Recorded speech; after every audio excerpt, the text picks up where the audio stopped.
শুধুমাত্র টাকার জন্য। লাকি, তুমি আমাকে ঠকিয়েছো, আমাকে তুমি ফাঁসিয়েছো তোমার জালে। তাই আমি রাহুলের সঙ্গে প্যাচ আপ করে নিয়েছি। আজ থেকে রাহুলই আমার বয়ফ্রেন্ড। Just get lost.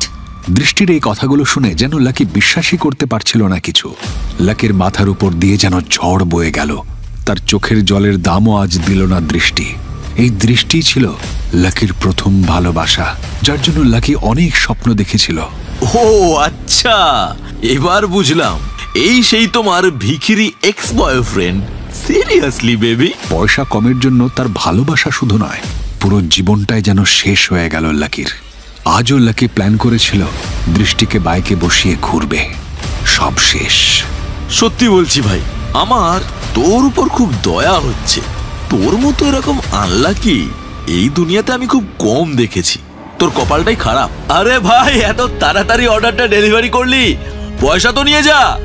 সবকিছুই কি ফ্রিতে দিয়ে যাবি? রাহুলের কথার কোনো উত্তর না দিয়ে সেখান থেকে চলে যায় লাকি। হোটেলের বাইরে এসে সে দেখে অন্ধকার করে এসেছে। লাকি শুধুই দৃষ্টির সঙ্গে কাটানো সুন্দর মুহূর্তগুলো নিয়ে বারবার ভাবছে। সে ভাবতেই পারছিল না যে দৃষ্টি ওর সঙ্গে এমন বিশ্বাসঘাতকতা করবে।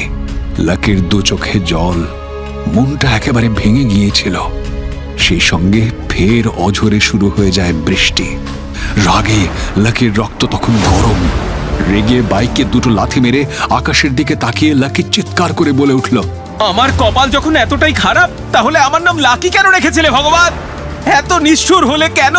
লাকি আকাশের দিকেই তাকিয়ে ওর চোখের জল বৃষ্টির জলে মিশে গিয়েছিল। তবে লাকিকে একটা জিনিস বারবার ভাবাচ্ছিল, এত গরিব থাকলে সে কি করে আগামী দিনে নিজেকে সামলাবে?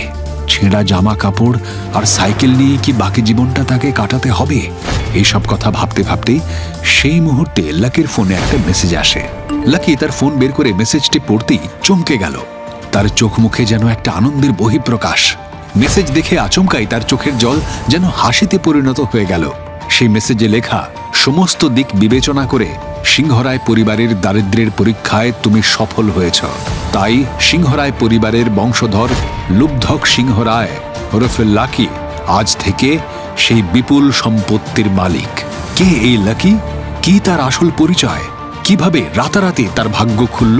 তুমি এই বংশের ছেলে হলেও এত সহজে তুমি এই সম্পত্তির ভাগ পাবে না। তোমাকে একটা পরীক্ষায় পাশ করতে হবে।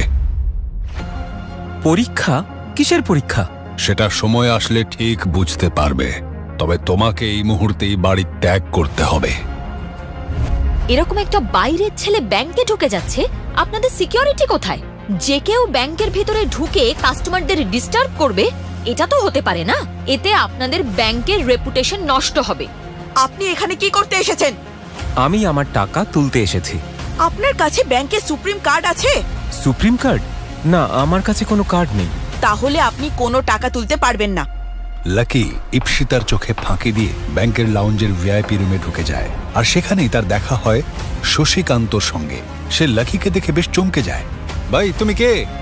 এখানে কি করছো? আমি আমার টাকা তুলতে এসেছি। কার্ড না থাকলে কোনো টাকা তোলা যাবে না। Sir, fingerprints?